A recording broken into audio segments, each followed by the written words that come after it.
severe thunderstorm watch.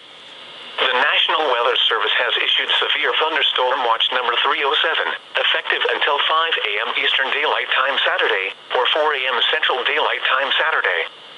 This watch includes the following counties in Indiana: Elkhart, Kosciuszko, LaPorte, Marshall, St. Joseph, and Stark, and the following counties in Michigan: Berrien, Cass, and St. Joseph, and the following: New Buffalo, Michigan to St. Joseph, Michigan, Michigan City, Indiana to New Buffalo, Michigan, and Lake Michigan from Michigan City, Indiana to St. Joseph, Michigan, 5 nautical miles offshore to mid-lake. Remember, a severe thunderstorm watch means the conditions are favorable for the development of severe weather, including large hail and damaging wind, in and close to the watch area.